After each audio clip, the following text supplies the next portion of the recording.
toujours. Nous chanterons ton grand amour.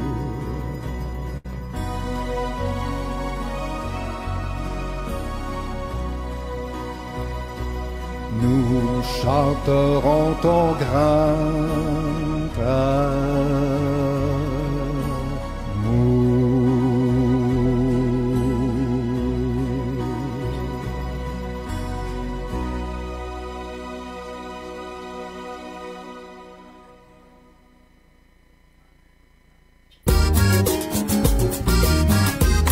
Kolo yo mosungi na ngai, bolingo na yo suka te, talo na yo na motema, fololwa lopango na ngai, na moyo ngengisi lopango, na butu yo pesi malasi, malasi ya solo kitoko, na kati ya lopango na ngai.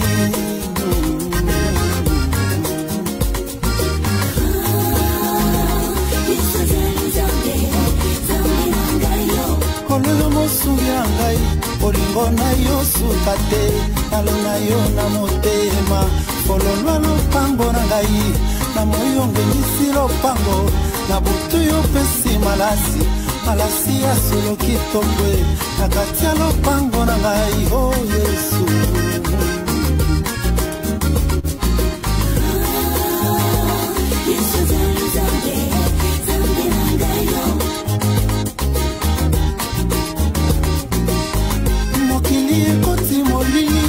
Nakoki komona nzela teo, zalaka mwinda na ngai, monzoto mongai montongo, ngenge sabanjela na ngai, noki te nakobunga ye, simba loboko na ngai yo, nazala pembeni na yo.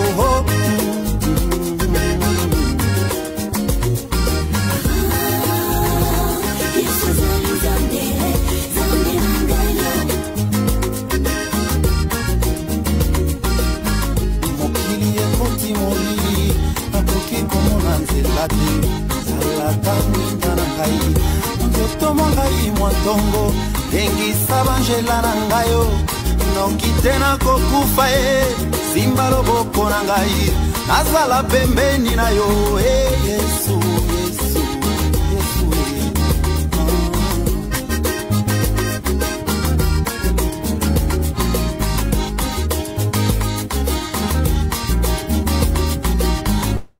Ibanda na yo pollution, corruption, déception, aina bo condamnation, nakende te na perdition, sala na ngai exception, correction ya ba génération yonso.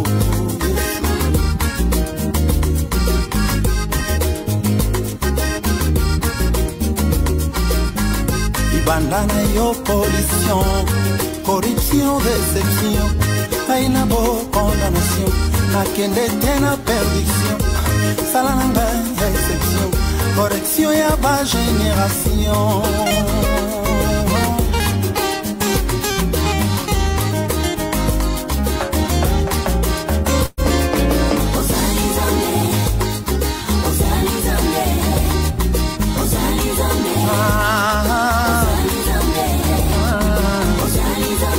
Lokola yo, namona nanu te, nakutana na yo, omoi na ngai echange, okuta ngai na okomisanga na 1000, okuta ngai na moins, okomisanga na plus, okuta ngai na se, okomisanga likolo, okuta ngai moke, okomisanga monene, yaya okuta ngai hawaii, omisanga kuna, kolo yo kutanga pembeni, omisanga musika, assurance alibota na ngai, kaka yo Yesu, kelasi ya baleki na ngai, kaka yo yaya, kolia kolata na bango, sena maboko na yo, kolo yo kutanga zero, komisanga hero, fololo na ngai, fololo na ngai, na butu yo pesi malasi,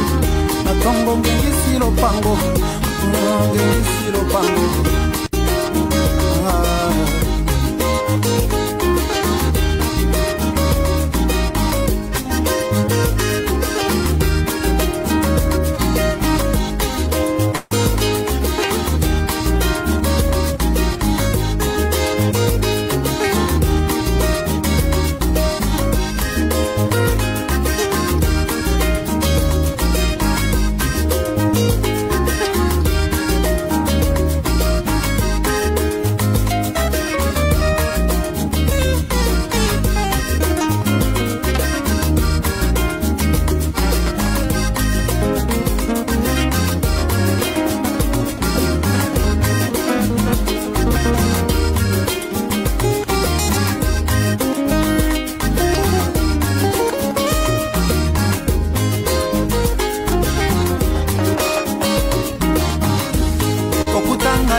okomisanga na 1000 okutangai na moins okomisanga na plus okutangai na se komisanga likolo okutangai moke komisanga monene kaya okutangai hawaye komisanga kuna kolo yokutanga pembeni komisanga. Il a dit dans Jean chapitre 15, sans moi vous ne pouvez rien. Sans Jésus, on ne peut prier. Sans Jésus, on ne peut gêner. Sans Jésus, on ne peut rien. Même dans les combats spirituels, on échouera. Difficile même de vaincre les diables. Difficile de vaincre, c'est difficile de vaincre le péché sans l'aide, sans l'appui du Saint-Esprit. Il a dit, sans moi vous ne pouvez rien. Mais avec Dieu, nous ferons des exploits. Nous devons tout le temps revenir vers lui pour puiser la force. Nous devons tout le temps revenir vers lui pour puiser de l'énergie. Il est le cep, il est la source de notre vie, il est la source de notre force. Le serment qui est déconnecté de Jésus ne peut vivre. Ce serment-là va sécher, sera faible. Il est notre vie, il est notre tout. Revenons vers lui pour puiser la force de prière. Revenons vers lui pour puiser l'onction de prier, l'onction de jeûner, l'onction de lire sa parole. Parce que ce sont ces choses qui fait notre force sur le plan spirituel. Bien-aimés, demandons de l'aide auprès de Dieu. Demandons la grâce auprès de Dieu. Peut-être tu n'as plus la vie de prière. Peut-être tu es dans l'assoupissement des sommeils sur le plan spirituel. Et retenez que le sommeil spirituel n'a jamais eu l'avantage sur la vie d'un chrétien. Rappelez-vous, je vous rappelle tout le temps ici la parabole des livrées. La Bible dit l'ennemi avait semé livré pendant que les gens dormaient. Le diable n'a pas semé livré, n'a pas semé de soucis dans le champ de Dieu. Le champ de Dieu, c'est toi. N'a pas sémé de mauvaises choses pendant que les gens étaient en train de veiller. Mais il a sémé, la Bible dit, pendant que les gens dormaient. La raison pour laquelle l'apôtre Paul enseigne à l'église d'Éphèse, il dit, réveille-toi, toi qui dors. Réveille-toi parmi les morts. Réveille-toi et Christ t'éclairera. Tu ne peux vivre la lumière de Dieu dans ta vie si tu continues encore à somnoler sur le plan spirituel. Tu ne peux vivre la lumière de Dieu dans les domaines sur lesquels tu cherches Dieu si tu continues encore à somnoler. Dieu donne sa lumière dans la vie de ceux qui sont réveillés, de ceux qui veillent. Il dit, réveille-toi parmi les morts, Christ t'éclairera. Qui sont-ils les morts? Les païens. Les païens sont des morts aux yeux de Dieu parce qu'ils n'ont pas la vie de Dieu, parce qu'ils n'ont pas Christ. La Bible dit, celui qui a le Seigneur Jésus-Christ, celui qui a le Fils a la vie. Mais celui qui n'a pas le Fils de Dieu n'a pas la vie. Ce sont les morts parce qu'ils ne prient pas, ils ne demandent rien à Dieu. Alors ne les ressemblez pas. Réveille-toi parmi les morts. Un chrétien, il est celui qui est différent d'un païen. Il ne passe pas son 24 heures que dans la chair. Parce qu'il est un homme spirituel. Il prend aussi un temps avec Dieu. Mais peut-être toi, tu gaspilles les 24 heures que Dieu te donne dans la chair. Tu as toujours peut-être des idées, des prétextes. Voilà, le Seigneur va me comprendre parce que je travaille dur ces derniers temps. Je suis tellement fatigué, je n'ai pas le temps de prier. Tu n'as pas le temps de prier, mais tu as le temps de faire d'autres choses. Tu as le temps de manger, tu as le temps de se laver. Tu as le temps de faire quelque chose, de laver même tes habits. Sauf que pour prier, sauf que pour lire la parole, il y a toujours des esquisses. Bien-aimé, un tel chrétien sur le plan spirituel sera faible. Et tu es comme le sarment qui est en train de se déconnecter avec Jésus, tu n'auras pas la vie, tu sécheras. La vie de prière ne peut pas être incurvée pour un chrétien, mais ça doit être sa vie. Quand on dit vie chrétienne, c'est-à-dire c'est notre vie. Comme quant à la chair, mes bien-aimés, non, la vie de l'homme sur le plan physique se résume tout autour de plusieurs choses. La nourriture, manger, se laver, voilà, tout ça. La vie chrétienne, c'est pareil. La parole, la prière, le jeûne, c'est ça. Et si tu n'as pas ça, je ne sais pas à quoi tu es chrétien. Demandons de l'aide. Peut-être tu vis une vie chrétienne à ta manière, mais pas comme la Bible nous la demande. Tu ne pries pas peut-être. Tu es trop charnel. Alors que les chrétiens charnels sur le plan spirituel sont des bébés, n'hériteront jamais le ciel.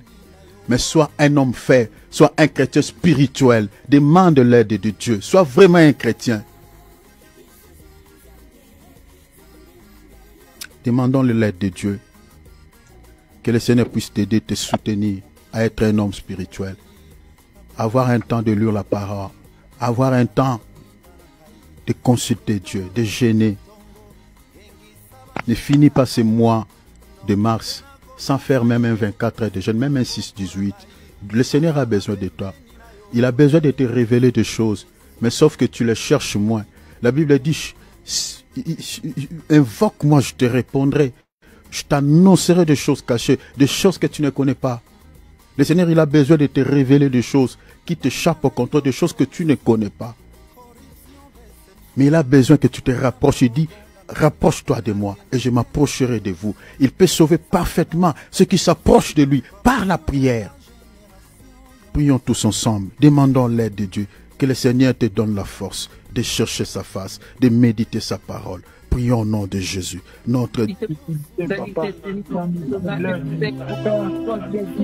Dis seulement un mot, ma vie sera changée. Dis seulement un mot, nos vies seront changées. Tu as créé ce monde par la puissance de ta parole, Papa. Tu as créé ce monde, Jésus, par la puissance de ta parole, Jésus. Dis seulement un mot, nos vies seront changées. Dis seulement un mot,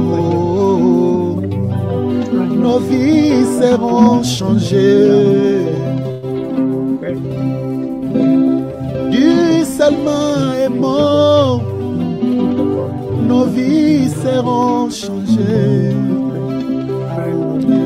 Dis seulement un mot, nos vies seront changées. Tu as créé ce monde, Papa, par la puissance de ta parole. Tu as créé ce monde, Jésus, par la puissance de ta parole. Dis seulement un mot, nos vies seront changées. Dis seulement un mot, pour ta fille, pour ton fils, sa vie sera changée.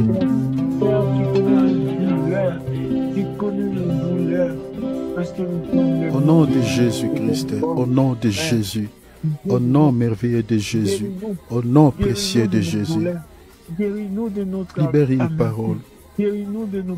En ce mois de mars, Seigneur, nous voulons vivre un miracle. En ce mois de mars, Seigneur, visitez chacun de nous. En ce mois de mars, Seigneur, nous voulons avoir des témoignages. Nous voulons qu'il y ait des témoignages parmi nous. Moi, je crois, Père. Moi, je crois, Père. En ce mois de mars, Seigneur, quelque chose peut bouger dans la vie de chacun de nous. Quelque chose peut se passer dans la vie de chacun de nous. Père, Moi, je crois. Moi, je crois. Moi, je crois. Je crois, papa. Oh mon Dieu. Je crois, papa. Je crois. Je crois. Je crois. Quelque chose peut bouger. Quelque chose peut se passer dans la vie de ta fille, dans la vie de ton fils. Je crois, Saint-Esprit. Tu es là. Tu es là. Tu es là au milieu de nous pour agir, pour réaliser des miracles, afin que ceux qui ne croient pas croient que Jésus existe, croient que Jésus est revenu à la vie, croient que Jésus était mort et qu'il était revenu après le 3e jour à la vie, que Jésus est vivant, Jésus est ressuscité des morts. Saint-Esprit, agis, agis, essuie les larmes de ton fils. Essuie les larmes de ta fille. Secours chacun de nous. Dans le nom de Jésus. Acclamons le roi des rois. Donnons-lui gloire. Donnons-lui gloire. Donnons-lui gloire. Alléluia, alléluia, alléluia. Merveilleux Dieu. Que le Seigneur de gloire, votre Père Céleste, vous bénisse tous abondamment au nom de Jésus-Christ. Celui qui croit à cela reçoit cette bénédiction. Que le Seigneur te visite en ce mois de mars au nom de Jésus-Christ. Alléluia. Alléluia. Gloire à Dieu. Mes bien-aimés, faisons comme d'habitude. Prenons nos Bibles, prenons nos calepins. Alléluia. Mettons nos micros à mode silencieux. Merci beaucoup. Voilà. Aujourd'hui, nous allons toucher sur les rapportages. Mais avant cela, je veux faire un récapitulatif rapidement par rapport à ce qu'on avait déjà vu. On avait parlé sur les faux témoignages. Donc, mais je parlerai également des... Parce qu'on a déjà partagé sur les 11 signes. Donc, si je compte avec les 2 signes que l'homme de Dieu, Alex, a déjà partagé avec nous ici. Donc, nous avons partagé sur 25 signes, sur déjà 14 signes. Donc, il nous reste encore quelques signes que nous allons partager, je crois, en ce mois de mars. Que le Seigneur nous fasse grâce de pouvoir finir en ce mois de mars avec cette thématique, parce que j'ai vraiment envie de partager avec nous sur les fausses doctrines, parce que c'est important, très très important de partager sur ce sujet, parce qu'il y a bien des enfants de Dieu qui prient dans les églises dites chrétiennes, mais qui n'ont rien à foutre avec la chrétiennité. Donc, je crois, ce n'est pas pour pouvoir critiquer, hein, ce n'est pas au sens de critiquer, parce qu'il y a d'autres enfants de Dieu qui raisonnent comme ça. Donc, même les apôtres, ils ont dénoncé des fausses confessions religieuses à leur temps. Jésus lui-même, notre maître, il avait, ça remonte même dans l'ancienne alliance, parce que c'est là-bas on retrouve les faux prophètes. Dans Deutéronome 13, déjà, le Seigneur parlait des faux prophètes. Vous imaginez. Le premier faux prophète, c'était le diable dans les jardins d'Éden. Donc, nous ne sommes qu'en train de marcher que sur les traces de nos aïeux. Donc, quand on parle de faux prophètes, on parle de fausses doctrines, que cela ne vous choque pas parce que c'est écrit dans la Bible. Et tout ce que nous sommes en train de partager ici, nous le puisons dans la parole de Dieu. Dans notre temps, mes bien-aimés, il y a pas mal de fausses doctrines, il y a pas mal de fausses confessions religieuses. Beaucoup des enfants de Dieu prient sans tenir compte de cela. Dans certaines confessions religieuses, ils croient que bon, puisqu'on cite le nom de Jésus, puisqu'on parle de Jésus, Jésus est là. Bien aimé, Jésus n'est pas partout. Jésus n'est pas partout. Jésus est là où il y a la doctrine est respectée. Au fait, là où il y a les fondements des apôtres. Parce que l'Église est bâtie sur les fondements des apôtres. Ephésiens chapitre 2, verset 20. Lisez à partir du verset 18 jusqu'au verset 20. Si cette doctrine n'est pas respectée dans une église, les gens remplacent la doctrine des apôtres ou le fondement des apôtres par des dogmes, par des liturgies, des choses qui ne se justifient pas aux Saintes Écritures. Eh bien, donc Dieu n'est pas là. Dieu est là où le fondement est respecté. La raison pour laquelle après cette thématique, on partagera avec nous sur les fausses doctrines. Il y en a plein. Beaucoup de chrétiens ignorent cela. Il y en a plein. Mais avec des appuis bibliques, on va vous expliquer chacune des fausses doctrines que nous observons dans les églises entre guillemets dites chrétiennes. Alors, priez beaucoup pour nous. Et après cela, je crois que on partagera avec nous sur... on va toucher sur certains sujets. On va essayer de pouvoir monter un peu dans la dimension révélationnelle, partager avec nous, interpréter la Bible dans la révélation. Parce que beaucoup de chrétiens ont du mal aussi à comprendre certaines choses dans la révélation. On va essayer aussi de partager après cela. Que Dieu nous prête toujours la vie. Si Christ tarde à venir, on partagera avec nous ces choses. Alors, le premier signe, parmi les indices que nous avons partagés ici, qui démontre qu'une personne est une sorcière, il y a premièrement la haine. On avait partagé ici sur la haine.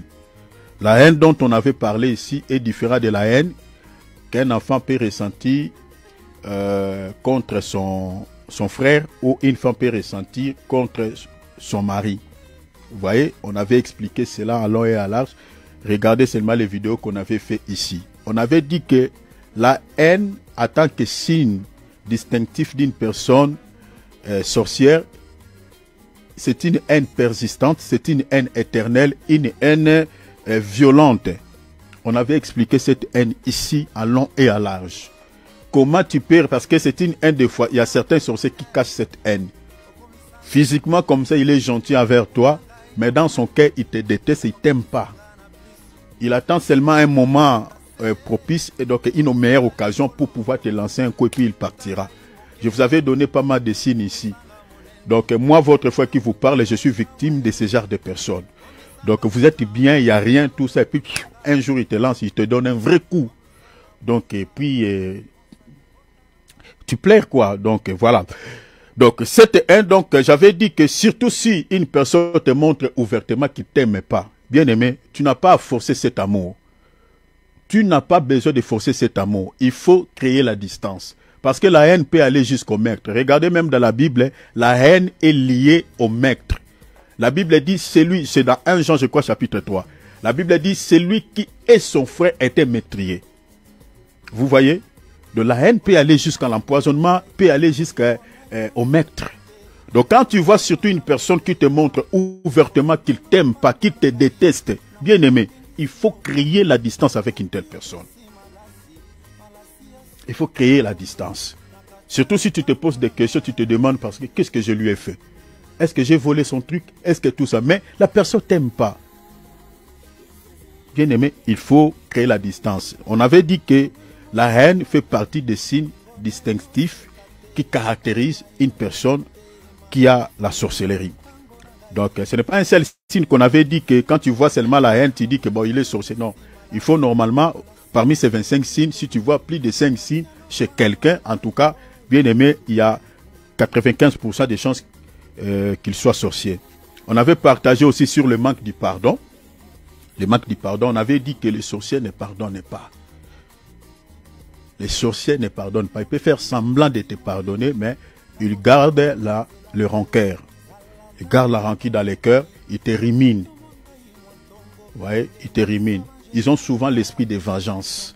C'est ça les comportements des sorciers. Donc, si vous voyez que j'avais donné pas mal de signes par rapport à cela, un jour, il va te rappeler le mal que tu l'as fait. Si tu l'offenses à nouveau, il va te rappeler ce que tu l'avais fait dans le passé. Si tu vis avec quelqu'un qui te rappelle souvent le mal que tu l'as fait dans le passé, alors que tu avais demandé pardon, tu avais présenté des esquisses, mais un jour, quand tu l'offenses de nouveau, soit par erreur, il te rappelle tout ce que tu l'as fait dans le passé. Il faut faire très attention avec ce genre de personnes. Parce que les sorciers, ils ne pardonnent pas. Ils ne pardonnent pas. Donc, il faut comprendre qu'un sorcier, c'est quelqu'un, comme j'avais dit ici dans une de mes vidéos, il n'y a pas un sorcier qui a un bon, je peux dire quoi? Il n'y a pas un sorcier qui est bon. Un sorcier qui a la bonté n'existe pas. La sorcellerie, c'est Jean 10, comme j'avais dit. C'est Jean 10, tout court. Alors, le manque de pardon, j'avais dit que ça fait partie des signes qui identifient ou qui caractérisent une personne aussi qui a la sorcellerie. J'avais expliqué beaucoup de choses par rapport à cela. La division. Le diable aime diviser les gens. Je crois que quand on va toucher sur les rapportages, on parlera aussi de cela. On va revenir là-dessus. La division. Si vous regardez dans plusieurs familles, les gens sont divisés. Les gens ne se parlent pas. tout ça, si vous cherchez les problèmes vraiment qui les a divisés, vous ne trouvez, il n'y a pas de problème. Il n'y en a pas. Mais vous voyez que l'autre n'appelle pas l'autre. Voilà, il y a l'inimitié dans plusieurs familles, c'est comme ça. L'inimitié. Surtout chez nous en Afrique, n'en parlons même pas. Les familles sont divisées, il y a la haine, il y a ça, les gens sont divisés. Si vous cherchez la cause, ce qui les a divisés, vous ne trouvez, il n'y en a pas. Et quand vous ne trouvez pas le problème qui a divisé cette famille, vous ne les trouvez pas. Tout ce que vous pouvez dire, mes bien-aimés, la sorcière, parce que les sorciers fonctionnent comme ça.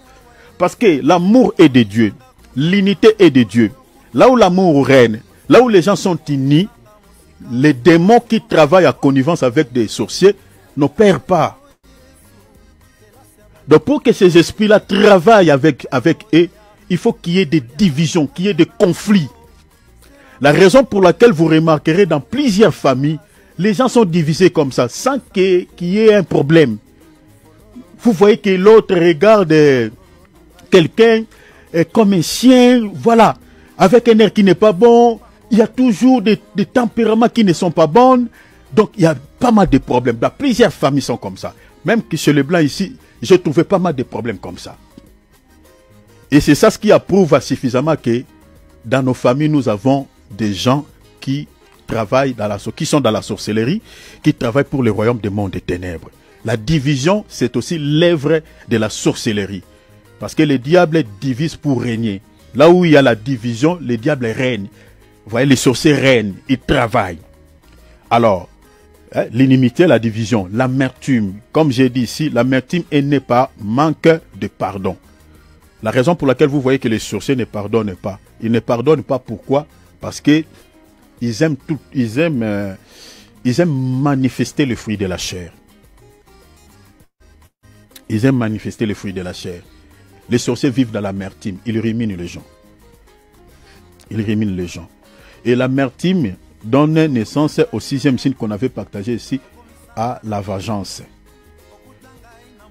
Les personnes amères ont toujours un sentiment de l'injustice, ont toujours l'esprit de vengeance. Jusqu'à ce qu'il va rendre le mal pour le mal. Le mal que tu l'as fait jusqu'à ce qu'il va se venger. Les sorciers sont comme ça. Ce sont des personnes amères. Ce sont des personnes qui ruminent les gens. Le cœur d'un sorcier se ressemble à une prison. Si tu l'as offensé, tu l'as fait du mal, sache qu'il t'a emprisonné là-bas. Il cherche toujours une occasion favorable jusqu'à ce qu'il va te lancer un vrai coup. Et puis, là, il sera content. L'hypocrisie. On avait parlé sur l'hypocrisie en tant que signe qui caractérise aussi une personne qui a la sorcellerie. Mais l'hypocrisie dont on avait partagé ici, on avait expliqué deux types d'hypocrisie. Il y a l'hypocrisie au bon sens, qui n'a pas des intentions malveillantes à l'intérieur. C'est-à-dire, je vis dans un endroit, j'avais donné des exemples ici, comme notre sœur Esther, qui avait joué l'hypocrisie sur sa double nationalité, sur la double identité. De son vrai nom, elle s'appelait Adassa. Mais, comme elle vivait dans un milieu hostile, dans un pays étranger comme une esclave, cette dernière ne voulait pas montrer aux Perses sa vraie identité. Sinon, elle allait être traitée comme une esclave. Elle a joué l'hypocrisie sur la double identité. C'est ça même ce qu'il avait donné le mariage avec un roi perse. Donc vous voyez, l'hypocrisie dans ce sens-là pour se préserver, pour se protéger dans un milieu hostile, dans un milieu où tu te sens à l'insécurité. L'hypocrisie dans ce sens, c'est l'essence de prudence, de la prudence. C'est dans ce sens-là. Vous voyez, c'est dans ce sens-là, dans l'essence de se protéger. Donc ce n'est pas mauvais. Mais l'hypocrisie en tant que signe distinctif d'une personne sorcière ou qui caractérise une personne sorcière cache des intentions malveillantes, des intentions d'infliger du tort à quelqu'un et de nuire à la vie de quelqu'un. C'est cette hypocrisie-là que nous avons dit qu'elle est dangereuse, elle est mauvaise. Elle est extrêmement dangereuse. Tu vis avec un ami que tu ne pourrais imaginer qu'il allait peut-être voler ton argent. Un jour, tu le trouves en train d'ouvrir, de fouiner tes valises, en train de récupérer l'argent. De telle personne, par exemple. Ouais. Tu dis, mon ami. Donc l'argent qui disparaît ici, donc c'est toi qui récupères mon argent. Ouais, de telles personnes. C'est-à-dire, il vit avec toi en hypocrisie, tu le donnes, tu le fais confiance, mais lui, il vit avec toi en hypocrisie, et voilà, il déplace tes histoires, il récupère ton argent, voilà, de telles personnes. Ça, ce n'est qu'un seul exemple. Tu es avec un ami qui drague, par exemple, ton mari, qui drague, par exemple, ta femme, de telles personnes. C'est cette hypocrisie-là qui est extrêmement dangereuse. Et des gens qui manifestent ces fruits de la chair, à 65% des chances, sont des personnes suspectes. Donc, on avait expliqué également sur la rise. 8e signe, la rise en tant que signe distinctif qui caractérise également une personne ayant la sorcellerie. On avait expliqué ici encore deux types de rise. La rise aussi dans le sens de se protéger. On avait évoqué ici l'histoire des Gabaonites qui avaient recouru à la rise pour pouvoir protéger leur vie. Face à quoi? Face au danger qui se présentait à leur vie. Vous voyez, ils sont allés vers Josué. Je vous avais expliqué beaucoup de choses par rapport à cela. Ils sont allés vers Josué pour pouvoir voilà, dire n'importe quoi. Voilà, nous sommes venus d'un pays éloigné. Voilà, regardez nos pères, regardez nanani nanana. Et tout ce qu'ils disaient là, c'était un mensonge monté de toutes pièces pour pouvoir justement protéger leur vie face à la mort. On avait dit que cette hypocrisie-là ne cachait pas des intentions malveillantes. Mais ces derniers, ils ont recouru à l'hypocrisie pour préserver leur vie face à la mort. Donc, devant un danger de mort, dans un milieu hostile, tu peux aussi recourir à la ruse pour protéger ta vie ou peut-être pour protéger des informations sensibles de ta vie. Vous voyez, on peut recourir à la ruse. Cette ruse-là ne cache pas des intentions malveillantes, ne cache pas des intentions mauvaises de nuire ou de détruire quelqu'un. Mais la ruse en tant que signe qui caractérise une personne qui a la sorcellerie, nous avons dit que cette ruse cache des intentions malveillantes, des intentions de détruire une personne. Comme on voit dans les jardins d'Éden avec les diables. La Bible dit que le serpent était le plus rusé de tous les animaux de champ. Il est venu tromper l'homme. Il a changé le propos de Dieu. Il a déformé le propos de Dieu. Dieu avait dit à l'homme, vous mangerez de tous les arbres du jardin, mais excepté l'arbre de la connaissance du bien et du mal. Le diable va récupérer le propos de Dieu. Il a déformé le propos de Dieu. Au lieu de parler d'un seul arbre que Dieu avait dévoué par interdit à l'homme, le diable va changer la connotation, le langage de Dieu. Il dit, est-ce que le Seigneur vous a-t-il réellement interdit de ne pas pouvoir manger de tous les arbres du jardin? Lui, il a mis ça au pluriel. Ouais, il a changé le propos de Dieu. Donc vous voyez que cette ruse, les intentions qui étaient derrière, c'est de communiquer la mort. Et j'avais évoqué également aussi l'écriture des Actes des Apôtres où on voit Élymas qui était dans la sorcellerie, qui jouait dans la ruse pour pouvoir écarter les gouverneurs du droit chemin. Mais l'apôtre Paul qui avait l'esprit de Dieu, il a détecté cette ruse, il dit jusqu'à quand tu dois continuer à pervertir la voix du Seigneur. Est-ce que vous voyez? Donc, les sorciers, c'est comme ça. Donc, quand un sorcier opère dans la ruse, c'est pour pouvoir détruire, c'est pour pouvoir faire du mal. On avait expliqué pas mal de choses ici. Et on avait dit tantôt que le contenu de la ruse, c'est les mensonges. C'est ça ce qui nous avait amené de parler sur le 9e point, les mensonges. Donc dans la ruse, il y a les mensonges, il y a la tromperie. On avait également expliqué beaucoup de choses là-dessus. Et 10e signe, on avait partagé également sur les faux témoignages. Les faux témoignages. Donc je vais faire un récapitulatif et là on touchera directement sur les rapportages. Donc les faux témoignages, nous avions dit tantôt que ça fait partie des signes qui identifient ou des signes distinctifs qui caractérisent une personne qui a la sorcellerie. Les faux témoignages. Les sorciers travaillent jour et nuit dans ces domaines-là pour nuire à la vie des gens, pour nuire à la réputation. Le contenu des faux témoignages, j'avais dit ici que c'est la calomnie. La calomnie.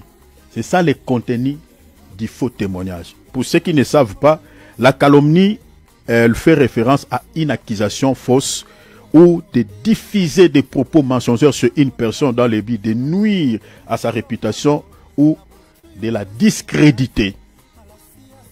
Elle implique une intention malveillante et peut causer des préjudices sur le plan moral, sur le plan social et puis sur le plan professionnel à la personne visée.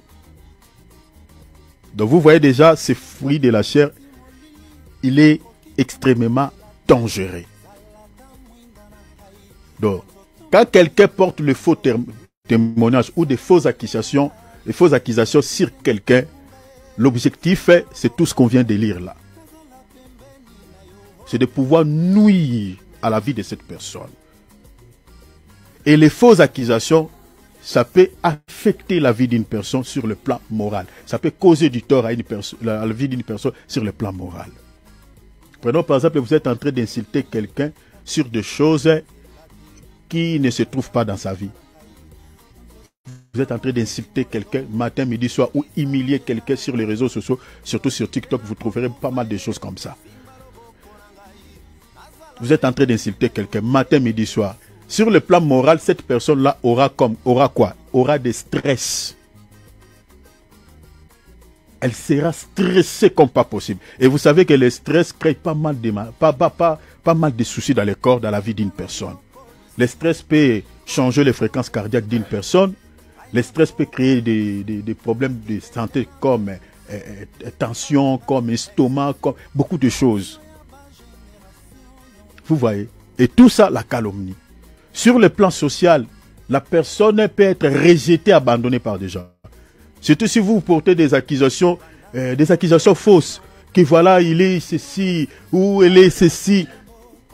Quand les personnes entendent ça, oh ah bon, il est comme ça, les gens se retirent. La personne peut être rejetée.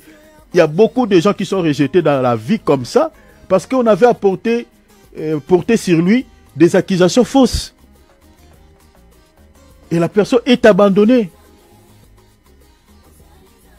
Vous comprenez? Je connais pas mal de cas comme ça. Il y a des filles où leur fiançailles est cassée, leurs mariages sont cassés à cause des faux témoignages. Des faux témoignages. Ça peut détruire les mariages, ça peut gâter une relation de deux amis. Donc, ça peut créer pas mal de soucis sur le plan social. Ça peut dissocier les gens. Ça peut briser l'amour. Ça peut briser l'unité des gens. Les faux témoignages. Et les sorciers sont spécialistes dans ce domaine. Ils travaillent dans ce domaine-là, les faux témoignages. Sur le plan professionnel, la personne peut perdre le travail. Si vous avez un chef qui vous déteste tout le temps, l'un des 4 matins, vous ne soyez pas surpris si vous êtes renvoyé du travail. Parce qu'il peut aller chez vos supérieurs. Voilà, il dit que moi j'ai perdu le travail comme ça. C'est longtemps tout ça. Donc quelqu'un qui t'aime pas, voilà, et du coup, voilà. Il va faire un rapport, tout ça, il fait des déclarations fausses contre toi. Et puis on te renvoie du boulot. Donc, la calomnie, je dis que c'est le contenu du faux témoignage. Ça peut détruire la vie de quelqu'un. Et les faux témoignages peuvent aller peut causer même la mort dans la vie d'une personne. Peut causer. Il y a des gens qui sont morts à cause des faux témoignages. Il y a des gens qui sont incarcérés dans des prisons à cause des faux témoignages. Comme notre bien-aimé Joseph. Les accusations que la femme de Potiphar avait portées sur lui, c'était des accusations fausses. Normalement, celui qui devait être en prison, c'était cette femme-là. Si son mari vraiment vérifiait tout ce qu'elle disait, ou son mari pouvait prendre l'état de demander à Joseph, c'est cette femme-là qui allait peut-être être répudiée de son mariage, et puis, je ne sais pas, peut-être l'homme allait le mettre en prison, le carcérer en prison. C'est la réalité que nous retrouvons, nous observons aujourd'hui dans ce monde. Ceux qui devraient être emprisonnés se promènent aux hommes libres. Mais je ne dis pas que tous ceux qui sont dans des prisons sont innocents. Mais il y a pas mal de gens qui sont innocents, qui couprissent dans des prisons. Comme le cas de notre frère Joseph. Vous comprenez? Et ça peut aller jusqu'à la mort. Prenons par exemple une femme sorcière au nom de Jézabel. Cette femme, cette dernière, pour satisfaire la convoitise de son mari, roi Akab, qui voulait à tout prix recevoir au fait la ville de Naboth. Cette dernière va organiser un complot. Et il va créer des faux témoins pour pouvoir faire des accusations fausses contre Naboth devant la justice. Si vous lisez cette histoire dans 1 Roi chapitre 21 verset 1 à 16, vous allez voir que Naboth a été exécuté à cause des faux témoignages. Il y a eu des témoins. Jézabel a créé des témoins, des faux témoins. Ils ont accusé devant la justice Naboth pour des choses que celui-ci ne connaissait pas. Et on l'a tué. Qui était Jézabel? Jézabel était une femme sorcière. C'est pour ça que je vous dis que les sorciers travaillent dans ces domaines ici. Ils sont champions dans ces domaines-là. Ils accusent les gens faussement. Ils calomnient. Si vous avez quelqu'un qui aime calomnier tout le temps les gens, bien aimé, il faut faire très attention avec une telle personne. La réputation coûte cher. La réputation coûte cher. La Bible a dit, mieux vaut une bonne réputation que de bons parfums.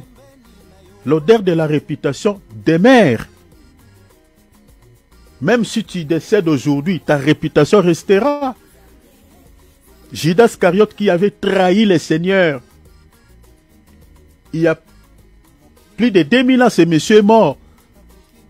Mais l'odeur de sa réputation, de sa mauvaise réputation, demeure jusqu'aujourd'hui.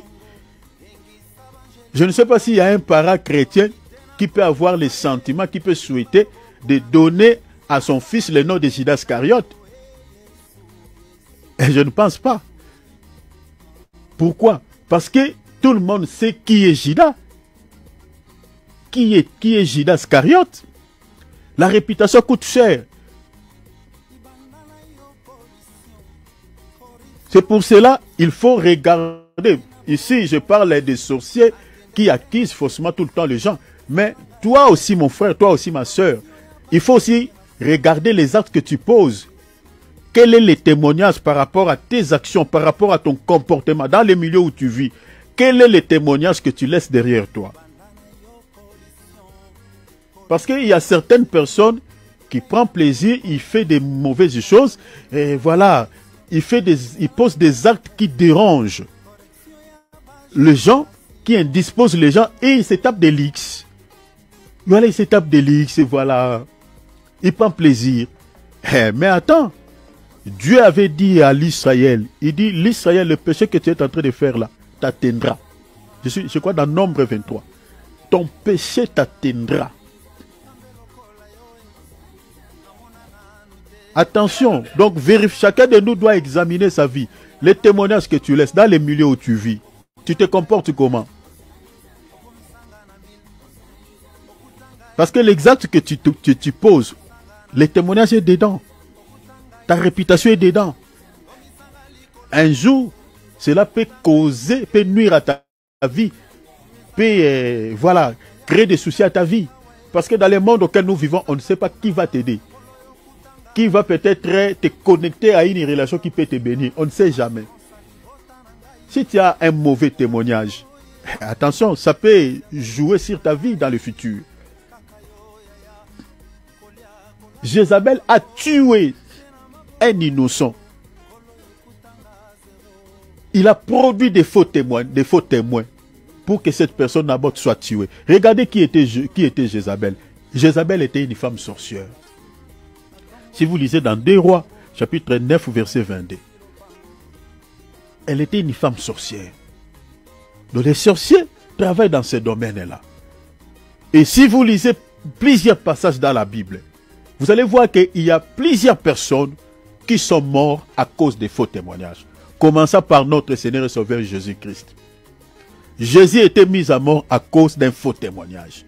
Lisez Matthieu chapitre 28, versets 59 à 56. Parce que les Juifs n'avaient pas trouvé de motifs pour lesquels Jésus devait être mis à mort. Ils n'avaient pas trouvé de motifs. Jésus était innocent. Maintenant, pour pouvoir les condamner à mort, les Sanhédrins, ils ont créé des faux témoins. Lisez cette écriture, vous allez voir ça. Les principaux sacrificateurs, vous voyez, et tous les Sanhédrins, ils ont créé des faux témoins. C'est ça ce qui avait conduit Jésus à la mort. Notre bien-aimé Étienne, à cause des faux témoignages, il a été lapidé. Lisez Actes des Apôtres, chapitre 6, versets 8 à 15. Vous pouvez lire également 7, 54 et 60. Il a été lapidé. Ils ont créé des principaux sacrificateurs. La même manière dont ils avaient exécuté Jésus en créant des faux témoins, c'est de la même manière qu'on avait fait aussi sur notre bien-aimé Étienne. Les faux témoignages. Donc si vous avez un ami qui aime calomnier, la calomnie, mes bien-aimés, c'est un fruit de la chair qui est extrêmement dangereux. Qui est extrêmement dangereuse. Donc il faut faire très attention à de telles personnes. Tu vis avec un ami qui aime porter et faire des faux témoignages contre les gens. Bien aimé, il faut se dissocier d'une telle personne. C'est quelqu'un qui est suspect. Donc c'est pour cela que vous allez remarquer dans la Bible, Dieu déteste les gens qui aiment porter des faux témoignages contre les autres. Dieu déteste. Dieu est en horreur contre de telles personnes. Lisez par exemple Proverbe chapitre 6, versets 16 à 18. Je vous lis rapidement. La Bible dit, il y a 6 choses que déteste l'Éternel. Est-ce que vous voyez? Que déteste l'Éternel. Parmi lesquelles, la Bible dit, et même 7 qui sont en abomination. Donc quand on parle de quelque chose qui est abominable, c'est-à-dire la chose là est plus forte que les péchés. Il n'y a pas de mots à prononcer contre cela. Est-ce que vous comprenez? C'est ça l'abomination. Comme l'homosexualité, voilà, comme la bestialité, tout ça. Ce sont des péchés abominables, c'est-à-dire c'est plus fort que les péchés. Ce sont des péchés en outrance contre Dieu, qui outrancent l'Esprit de Dieu. Et la Bible dit ici, il y a 6 choses que déteste l'Éternel, et même 7 qui sont en abomination, qui sont en horreur, qui sont infâmes à son âme. Dieu dit quoi? Des yeux hautains. Donc parmi lesquels on cite quoi? Des yeux hautains. Vous savez, les yeux hautains, c'est quoi?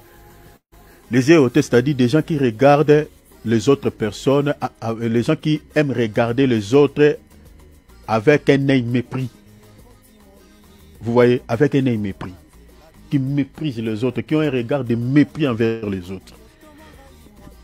Vous comprenez? En un mot, des orgueillés, des gens orgueillés, qui méprisent les autres. De telles personnes, ces péchés-là, aux yeux de Dieu, c'est abominable. Dieu dit encore, une langue menteuse. Vous voyez, une langue menteuse.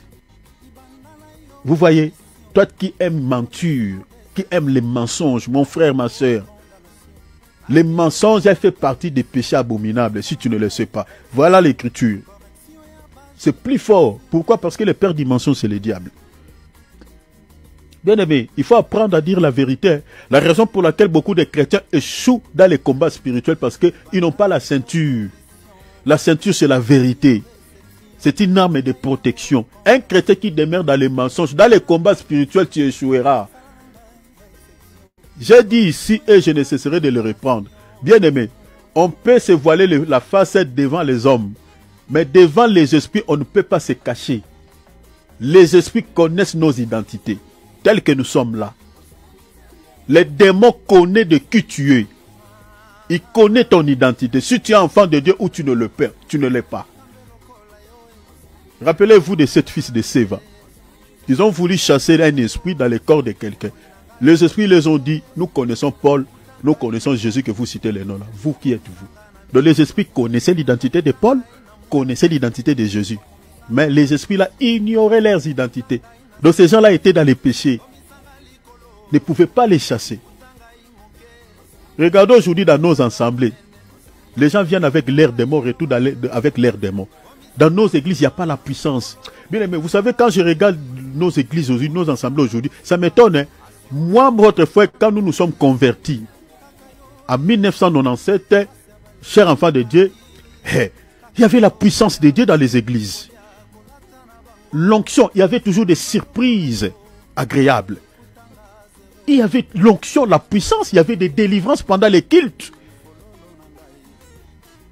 Il y avait des démons qui étaient chassés pendant les cultes. Mais nos assemblées aujourd'hui, ça ressemble aux mutualités. Ça ressemble vraiment, en tout cas, je le dis avec beaucoup de douleur dans le cœur. Beaucoup de douleur. Et on retrouve aujourd'hui des maladies qu'on ne peut pas retrouver chez les chrétiens. Je ne dis pas qu'un chrétien ne peut pas souffrir d'une maladie quelconque, mais quand même, la Bible dit dans Malachie chapitre 3 verset 18, il y a la différence entre les justes et les méchants. Aujourd'hui, on retrouve des chrétiens qui meurent avec des maladies comme des cancers. Les cancers, des maladies qui n'ont pas de médicaments. Et ce n'est pas une fois, on les retrouve souvent chez les chrétiens. Bien aimés. Et il y a des chrétiens qui, en tout cas, moi personnellement, j'ai dit que ça ne peut pas être comme ça. Moi, je suis révolté à ça. Bon, même si Dieu va permettre qu'un chrétien puisse être touché par une telle maladie, peut-être c'est pour éclater sa gloire, manifester sa puissance. Mais chose étonnante, nous voyons des chrétiens qui sont touchés par de telles maladies, qui n'ont pas de médicaments pour pouvoir les soigner et qui meurent dans ça. Des maladies mystiques, des maladies diaboliques, des cancers, des maladies diaboliques. Et tout simplement pourquoi? Parce que dans nos assemblées, on investit plus dans la chair. On veut que nos bâtiments soient beaux. Nos bâtiments, ça c'est une parenthèse que j'ouvre, je les referme, ce n'est pas dans notre sujet. On investit tous plus dans la chair. La spiritualité est moins. On veut que nos bâtiments soient beaux, nos bâtiments soient jolis. Voilà, tout le temps la peinture, tout le temps. Je n'en disconviens pas. Oui, mais il faut aussi qu'il y ait l'équilibre. Surtout ici en Europe. Toute la semaine, il n'y a pas de gens qui intercèdent dans l'église. Il n'y a pas de séminaires. Il n'y a pas de veillées de prière. Il n'y en a pas. Mais moi, je me demande, est-ce que ça, vraiment, c'est les églises apostoliques? C'est très compliqué. Alors, le mensonge fait partie des péchés abominables. Un chrétien qui demeure dans les mensonges, c'est un chrétien selon l'enseignement de notre bien-aimé Paul dans Éphésiens chapitre 6. À partir chapitre 6, voilà, à partir du verset 11, il n'a pas la ceinture. C'est-à-dire, il n'est pas protégé. Aux yeux de Dieu, il est tout nu. Parce que la ceinture, c'est un vêtement. Selon Genèse chapitre 3, verset 7. Et si tu es nu dans les combats spirituels, tu échoueras. Donc, ça c'est encore... Le Seigneur dit encore, des mecs qui versent le sang, des assassins, des gens qui tuent, même par l'avortement. Il y a des jeunes filles qui sont spécialistes dans lever les grossesses. Maman, tu dois te repentir. Sinon, la porte du ciel est grandement ouverte pour t'accueillir un jour. Tu dois te repentir. Oh non, c'est juste une grossesse d'une semaine. D'une semaine, hein. Tu as tué quelqu'un. La Bible dit, ce sont des péchés qui sont en horreur aux yeux de Dieu. Des péchés abominables. Des mecs qui versent le sang. Tu prends un médicament et tout ça, et puis voilà, il y a le sang qui va couler. Le sang qui coule là, c'est la vie de quelqu'un. Lévitique chapitre 17, la Bible dit, la vie de chaque être humain est dans le sang. Au-delà de ça, les gens qui créent des guerres à travers le monde, qui assassinent les gens, qui tuent les gens par des poisons. Les péchés abominables. Ces gens-là, Dieu les déteste. Dieu déteste leur comportement. Dieu déteste ces gens. Au-delà de cela, la Bible dit un cœur qui forment des projets uniques. Des cœurs qui forment des projets uniques. Quand on parle de l'iniquité, l'iniquité aussi c'est un péché en outrance.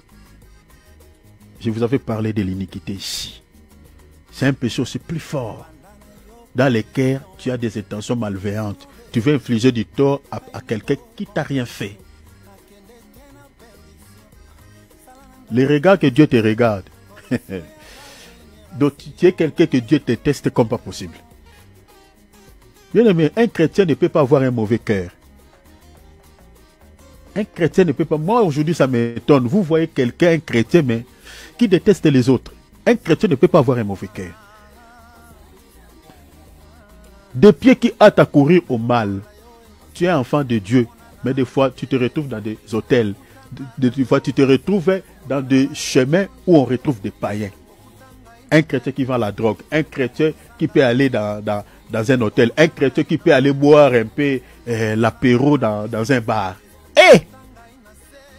Mais des chemins là, tu cours au mal, toi là. La Bible dit des pieds qui se hâtent de courir au mal. Et à la fin, le Seigneur dit un faux témoin qui dit des mensonges. Vous voyez ça? Les faux témoignages, des faux témoins. C'est fait partie des péchés abominables. Mon frère, ma soeur, même si cette personne-là te fait le mal, tu es chrétien. Tu ne peux pas chercher à calomnier cette personne ou à porter des accusations fausses contre cette personne pour lui faire le mal. Nous, les enfants de Dieu, nous sommes appelés à surmonter le mal par le bien, à ne pas faire le mal, rendre le mal pour le mal. La Bible dit surmonter le mal par le bien. Laissez Dieu faire la vengeance à ta place. La Bible dit à moi la vengeance, à moi la rétribution. C'est ça en fait.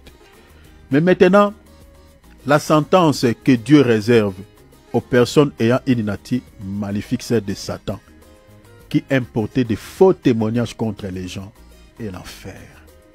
C'est ça la sentence qui est réservée à ces gens. C'est l'enfer. Selon Proverbe chapitre 19, verset 5. Le témoin faux ne restera pas impuni. Et celui qui dit des mensonges n'échappera pas. Ils ne resteront jamais impunis. Ces gens-là qui ont causé du tort aux gens, ils ont fait porter des accusations fausses contre les gens. Ces gens-là sont en train de souffrir aujourd'hui. Il y a d'autres qui ont perdu le travail. Il y a d'autres qui souffrent de maladies comme des tensions, des stomacs. Parce qu'on a porté des accusations fausses contre lui. Ça lui a créé des préjudices sur le plan moral, sur le plan social, sur le plan professionnel. Ces gens-là n'échapperont pas à la justice de Dieu. C'est ça ce qui est dit ici dans Proverbe 5, 19. Alors je vais parler pendant 20 minutes. 20 minutes. Mon frère Philippe, dans 20 minutes, tu me fais signe. Parce que je vais m'arrêter. Voilà. Les rapporteurs. Sous-notés, aujourd'hui, on parlait des rapportages. Les rapporteurs. Mes bien-aimés Lingalaphone de Kinshasa, qui est un rapporteur? Hein? À Lingala, Songi. Et Panzamakita. Et Wasso. Vous pouvez ajouter d'autres mots que vous voulez. C'est ça un rapporteur. Des fois, on acclame de telles personnes et quand on les voit, hey, Maman Songi, Tata Songi et Panzamakita et Wasso. C'est ça un rapporteur. Et des fois, on rit hein, quand vous voyez une telle personne, voilà, venir là où vous êtes. Attention, la majorité des gens qui aiment récupérer ce que l'autre a dit à gauche, il balance à droite. Il prend ce que l'autre a dit à droite, il balance à gauche. Il faut faire très attention avec de telles personnes. Il ne faut pas rire devant de telles personnes.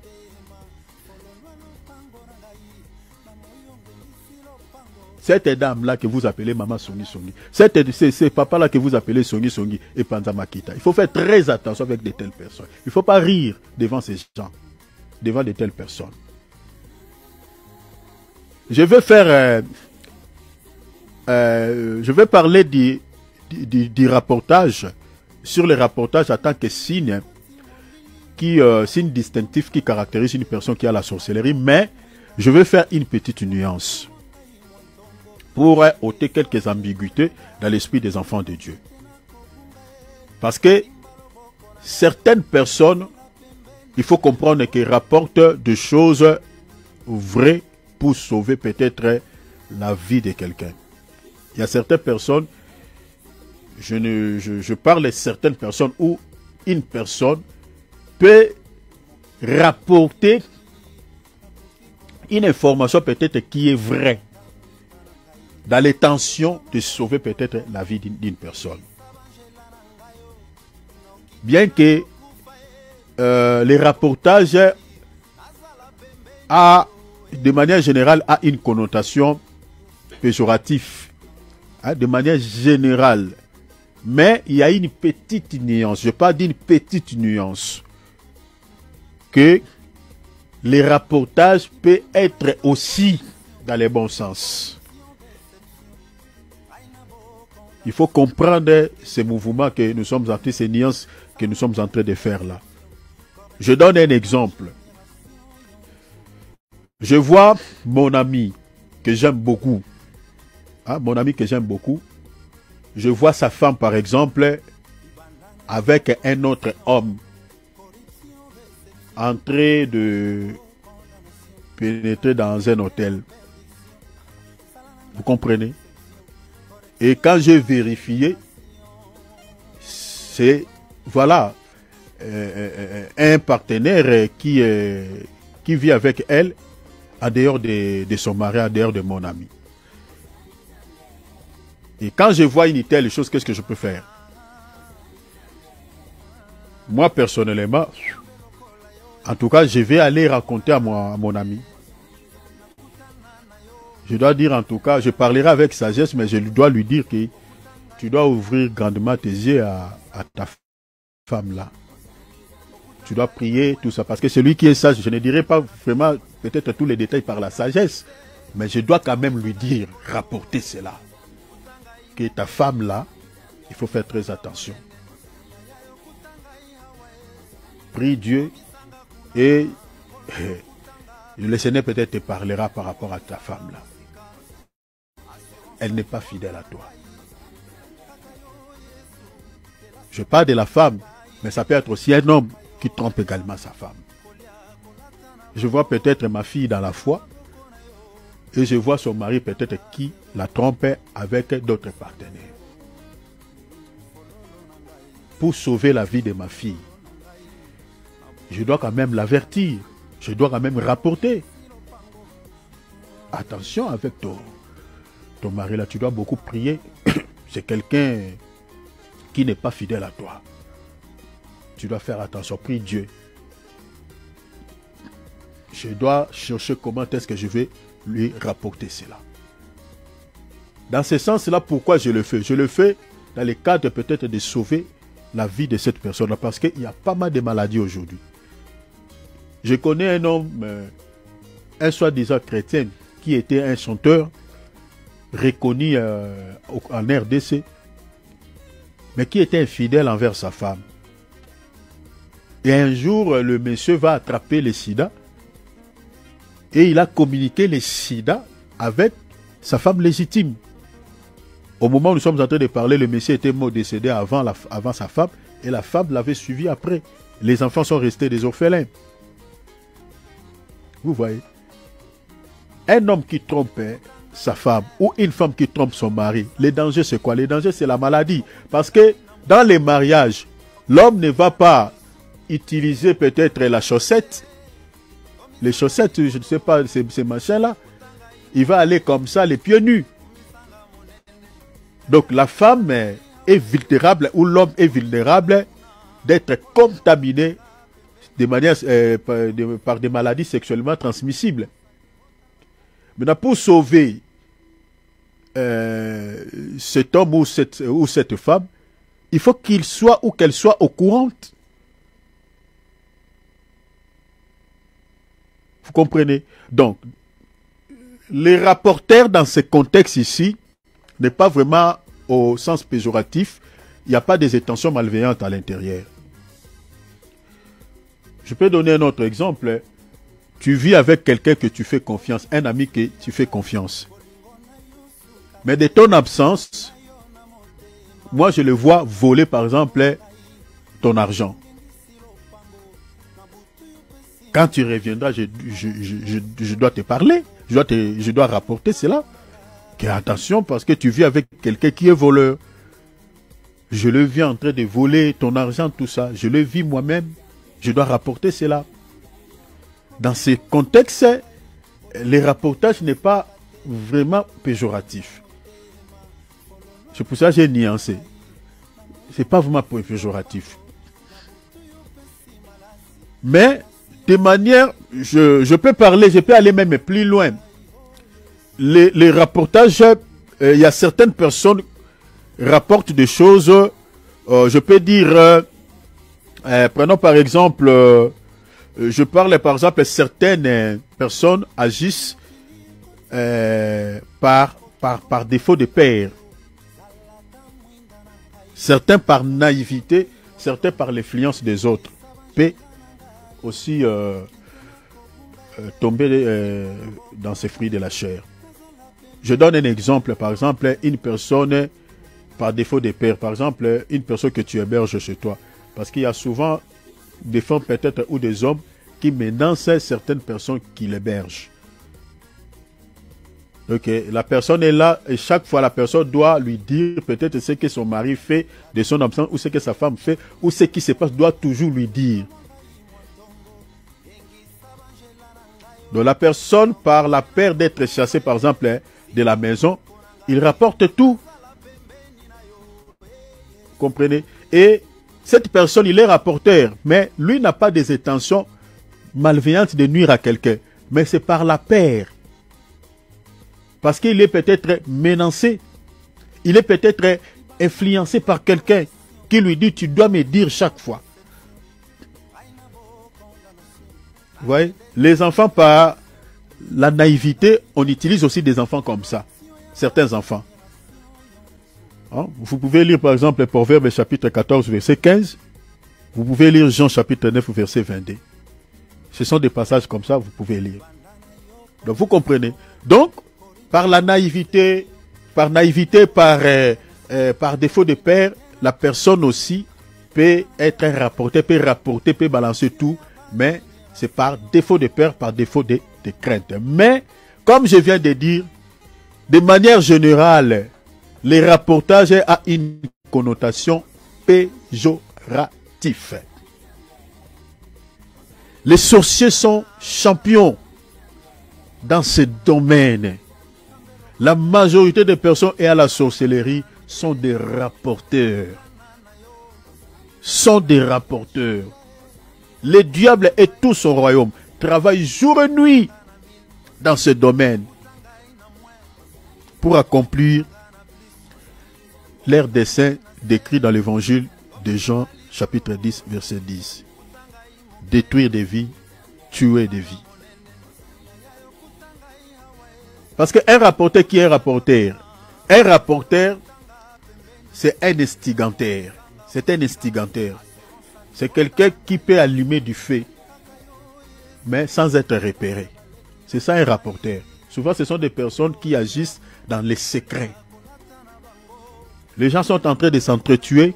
Les gens sont en train de se cogner la tête sans qu'ils savent pourquoi on s'entretue, pourquoi on se cogne la tête. Qui est l'instigateur ou qui est l'instigatrice, qui est l'agent causal de tout ce que nous sommes en train de voir entre nous deux ou entre nous tous.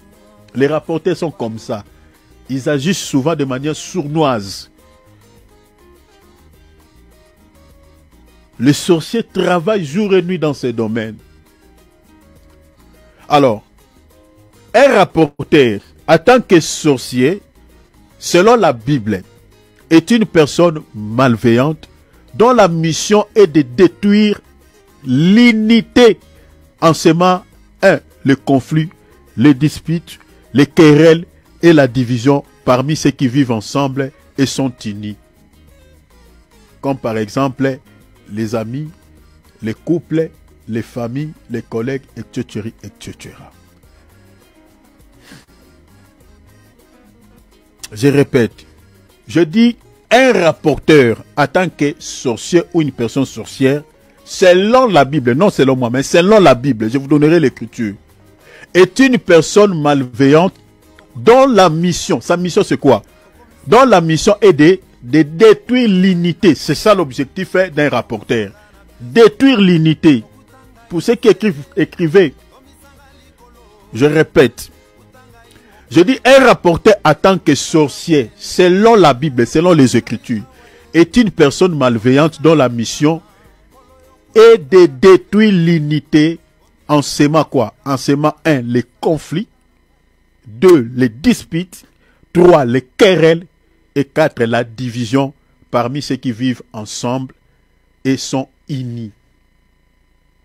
Comme par exemple, je dis les amis, les couples, les familles, les collègues, ainsi de suite. Lisons une écriture. S'il y a 20 minutes, tu me fais signe, mon frère. Lisons une écriture. Proverbe 16, 28. Proverbe 16, 28. La Bible dit, l'homme pervers, hein, un rapporteur, c'est un perverti. Soulignez cela. Un rapporteur, c'est un perverti. Et qui est un perverti? Dans la Bible, les pervertis, ce sont des sorciers. Dans la Bible, les sorciers font partie des gens pervers. La Bible a dit l'homme pervers excite quoi? Des querelles. Et la Bible a dit et les rapporteurs divisent les amis. Vous avez vu ça? Les rapporteurs, leur mission c'est quoi? La division. Et comment est-ce qu'ils créent la division? En sémant quoi? Les disputes, les querelles. Ici la Bible nous dit les querelles, des tensions, des conflits. Je vais m'arrêter là. On va continuer le samedi.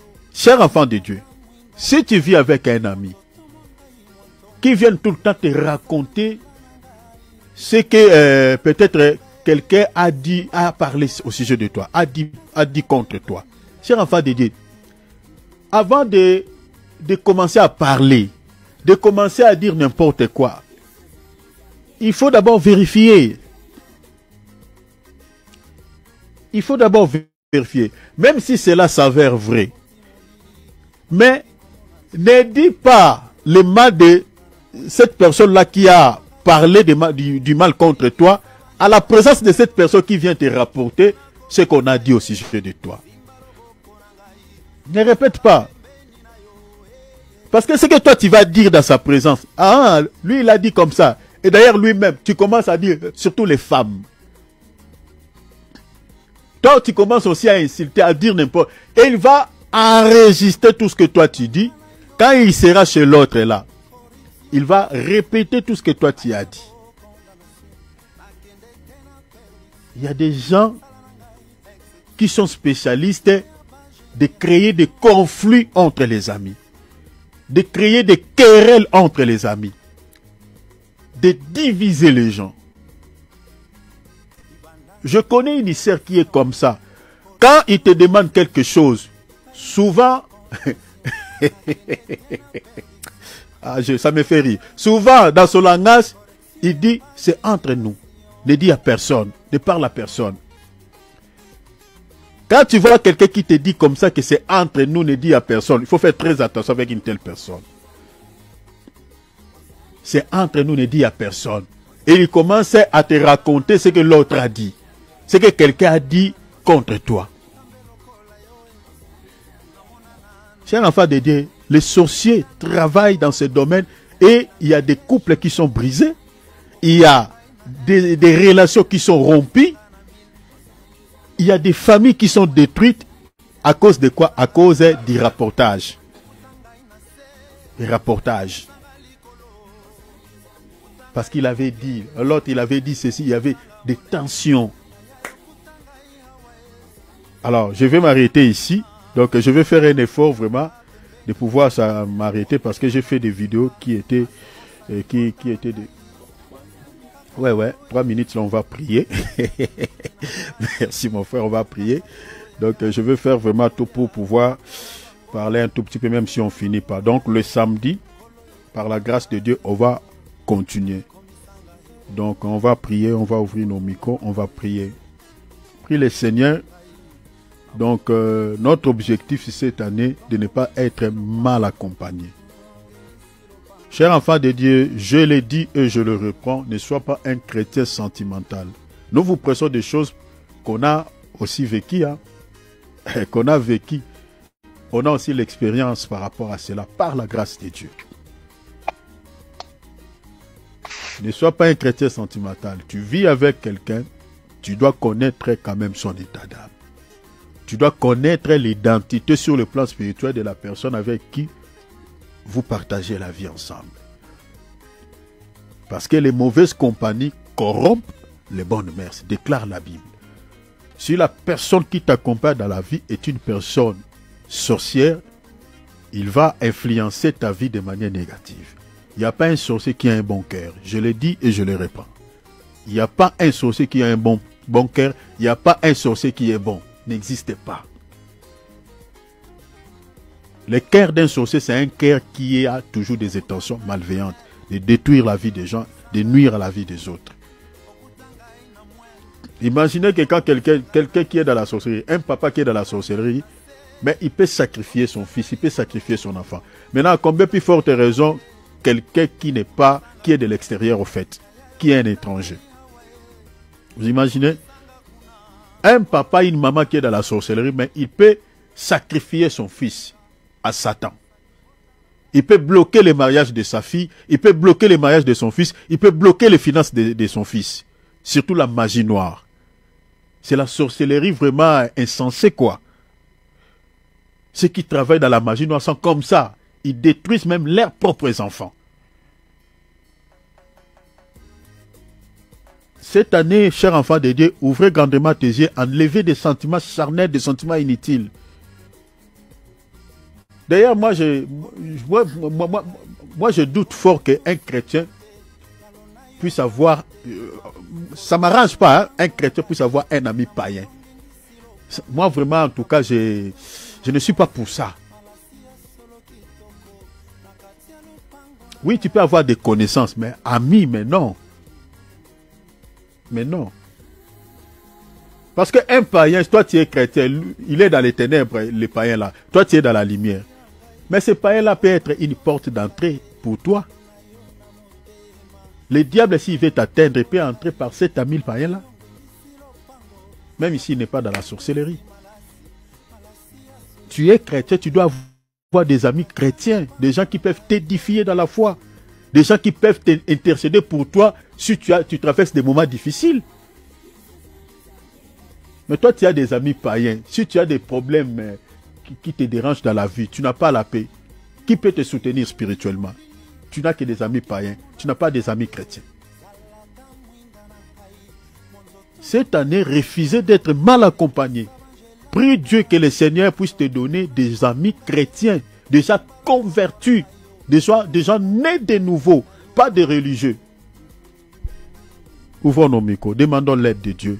Prions au nom de Jésus. Alléluia. Père, nous te demandons la grâce.